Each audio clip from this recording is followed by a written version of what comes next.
Day to day news Bharat में मैं आकांक्षा परिहार आपका स्वागत करती हूँ। हम वादा करते हैं कि पूरी निष्पक्षता के साथ पत्रकारिता करेंगे और हमारा कोई भी पत्रकार फील्ड में किसी से किसी भी प्रकार का उपहार या विज्ञापन स्वीकार नहीं करता, आगे भी नहीं करेगा, ना ही किसी को ब्लैकमेल करता है। हम दबे कुचले लोगों की आवाज़ बनते आए हैं और आगे भी बनेंगे। साथ ही हम ऐसी कोई भी खबर नहीं दिखाएंगे जिससे हमारी भोली भाली जनता मूर्ख बने या किसी भी प्रकार का कोई धोखा मिले। हम लोकतंत्र के चौथे स्तंभ को और अधिक मजबूत करने की पूरी कोशिश में लगे हैं। और अब बात करते हैं खबर की। यमुनानगर में किसान दलबीर सिंह के निवास पर किसान नेता राकेश टिकैत पहुंचे। उन्होंने यहां पर धान घोटाले को लेकर बड़ा बयान देते हुए कहा कि हरियाणा में धान की खरीद फिरौख्त में बड़े स्तर पर अनियमितताएं हो रही है। हरियाणा में हिमाचल, उत्तर प्रदेश से किसान अपना धान लेकर आता था, उसे भी रोका गया। उन्होंने कहा कि व्यापारी सस्ते मूल्य पर धान खरीदकर उसे एमएसपी पर महंगे रेट में बेचकर मुनाफा कमा रहे हैं। इस मामले में व्यापारी, अधिकारी, नेताओं की सबकी मिली भगत है। उन्होंने बताया कि पहले हिमाचल और उत्तर प्रदेश से किसान अपना धान लेकर हरियाणा आते थे, लेकिन अब उन्हें भी रोका जा रहा है। वहीं अब उन्हें बताया गया कि आपकी यूनियन के कार्यकर्ताओं ने सीमा पार से आने वाले धान एवं चावल को रोका। तो राकेश टिकैत ने आगे कहा कि अगर ट्रक में आए तो उसे रोका जाए, ट्रैक्टर ट्रॉली में अगर कोई किसान लाता है तो उसे नहीं रोकना चाहिए। इस पर सवाल उठाते हुए टिकैत ने कहा कि इससे सीधे तौर पर किसानों का नुकसान हो रहा है, जबकि बिचौलिए और व्यापारी फायदा उठा रहे हैं। आगे सुनिए क्या कहा किसान नेता राकेश टिकैत ने। धान घोटाला यहाँ पे भी है और अब का बड़ा घोटाला ये रहा है कि जो यूपी से और वहां से धान आता था उसको भी कुछ लोगों ने रोक के आए।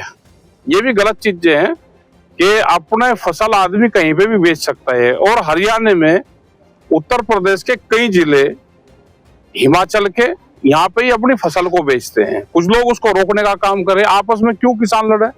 और धान घोटाला ये है कि सस्ते में फसल खरीदते हैं, किसान के नाम पे एमएसपी पे बेचते हैं ये व्यापारी। और सब नेता, अधिकारी, व्यापारी सब मिले हुए हैं इसमें।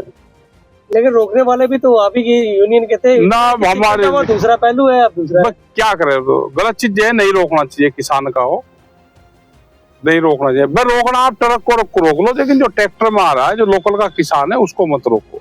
वहीं यमुनानगर में पिछले 4 महीने से नेशनल हाईवे अधिकारियों के खिलाफ चल रहे धरना प्रदर्शन को लेकर उन्होंने कहा कि अब अधिकारियों से बातचीत नहीं करनी चाहिए। बात करने से रास्ता नहीं निकलेगा, बल्कि काम बंद करना होगा, तभी रास्ता निकलेगा। उन्होंने कहा कि अधिकारियों के पास किसान जाएगा तो अधिकारी बातों में उलझा देंगे, उस समस्या का समाधान नहीं होगा। हम रास्ता लेकर रहेंगे। यमुनानगर में कई मामले हैं। एक तो रास्ते का है, और रास्ते में इन्होंने क्या करा कि अधिकारियों से बात कर रहे हैं। अधिकारियों से बात तो बंद करनी पड़ेगी, वहां पे काम नहीं चलने देना। बस एक ही निगरानी रखे, काम ना चले तो रास्ता अपने आप बन जाएगा। रास्ते में अभी 3-4 महीने लगेंगे, उसमें 4 महीने। हमारे सीएम तो काम में ही तो है, वे उन्हीं से तो कह रहे वे।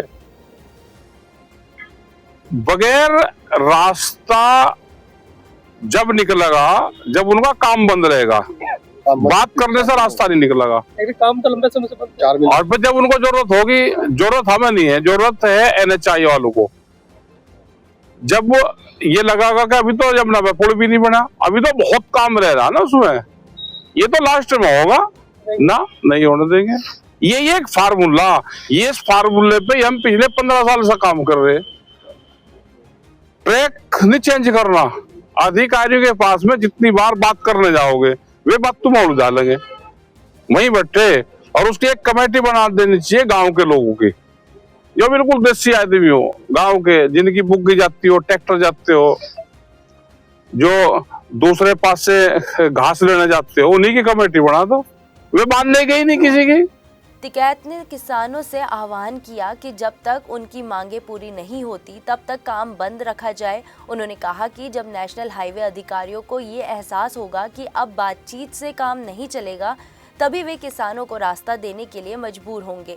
अभी के लिए फिलहाल इतना ही। देश और दुनिया की ताज़ा खबरें देखने के लिए देखते रहिए day to day news Bharat और हमारे चैनल को लाइक, शेयर और सब्सक्राइब करना ना भूलें।